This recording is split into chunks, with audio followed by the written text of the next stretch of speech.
Nongeye kubasuhuza aho muri hose nizere ko amahoro y'Imana akomeje kuba yabana namwe. Mu by'ukuri bajya bavuga ngo niba ushoboye kurira urire kandi nabwo niba ushoboye no guseka useke kuko ni ibintu bibabaje cyane. Mu by'ukuri gayizi uyu musore muramuzi neza cyane bamwita William, ni umutikitoka wa danje ndetse no kuri YouTube.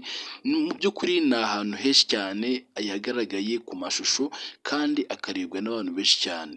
Abenshi bamumenyeye kuri ya ndirimbo bita Switch Melody, abandi bamumenyera ku tuntu agenda akora bitewe n'uko adukora asetsa n'isura ye byo byonyine niyo uyirebye mu by'ukuri biragusetsa cyane bitewe n'ukuntu uri kumubona.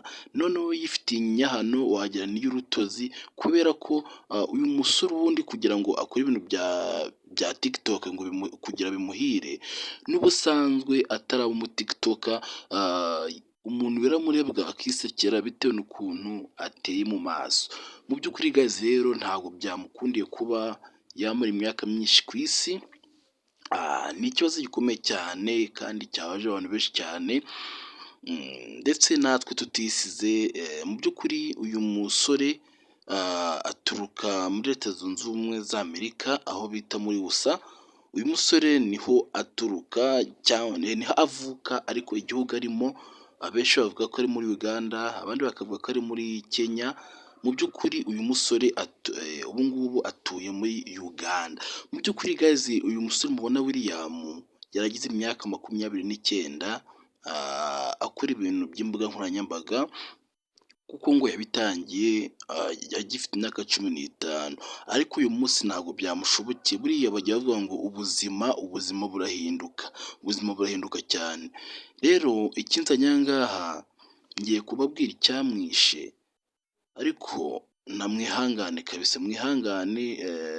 Abasigaye turakomeza kuba twamuragiza mu maboko y'Imana kugira ngo Imana imwakire mu bayo. Nubwo se yakoraga ibintu bidashimishije Imana, ariko nta kundi. Buriya Imana ngo igira impuhwe. Uyu musore William murabizi neza cyane yaramaze kugera abaforowazi kuri TikTok 30,000,000, akagira abalayike, abantu bamukunze 500,000. Mu by'ukuri uyu musore icyatumye yitaba Imana mbe n'aka kageni ni uko hari umuntu, ntabwo turamumenya, hari umuntu bakoranaga ibintu bya TikTok. William yaramwizeye cyane amuha amafaranga yifuza yose, bakorana neza, ariko uwo musore nawe afungura imbuga nkoranyambaga. Noneho William aramubwira ati none ko twavuganye ko uzajya unkorera amavidewo, wowe ko ufunguye TikTok ubu ntugiye kunyicira akazi? Umusore aravuga ati njyewe nanjye reka ndebe ko naba nkawe, kuko buriya bajya bavuga ngo gukorera umuntu ntabwo ugira inyungu nyinshi cyane nk'uko ubyifuza, ahubwo nzajya ngukorera nanjye nikorera, nibyo byiza, nibyo bizatuma ntera imbere vuba. Rero William icyo yavuze ni iki? Yavuze ati rero njyewe nimba ugiye gushinga ibintu byawe ukaba ugiye kunyicira ibintu byanjye, icyo usabwa ni iki ngiki: ngiye kukwirukana nishakira undi, kuko n'ubundi aho kujya unyicira ibintu wagenda nkashaka undi.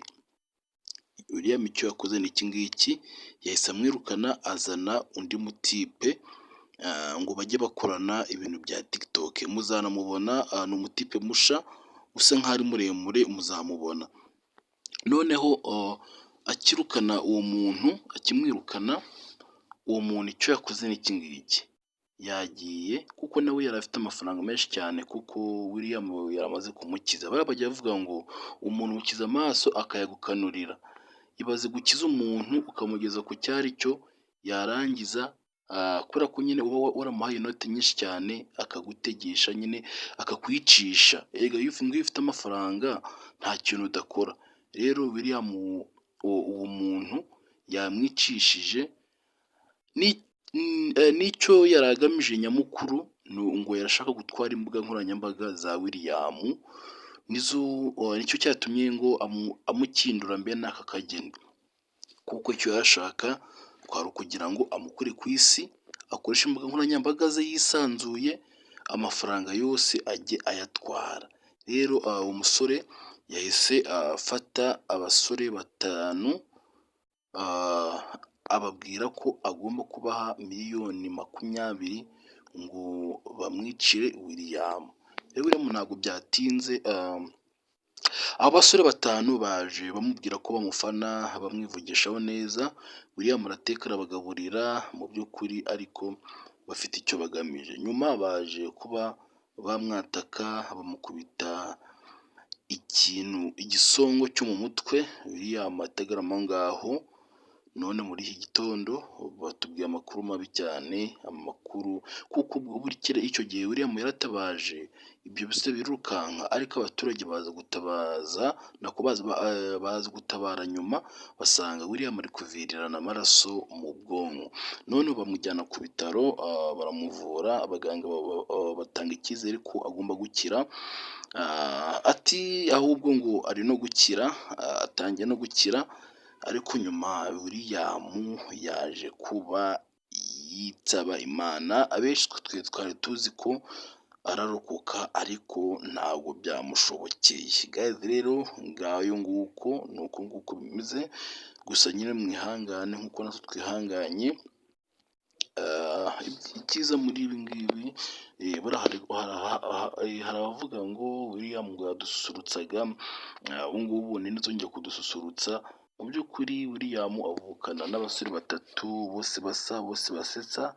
Mu by'ukuri nibo bagiye kujya badususurutsa, nibo bajya gufata iyo TikTok ya William ngo bayikoreshe, kubera ko n'ubundi William ngo hari igihe buriya njye mbibona ku bajura cyane. Umujura aragenda akiba azi ko ikintu aragikukana, bikarangira afashwe, kandi nicyo kintu ntakijyeho.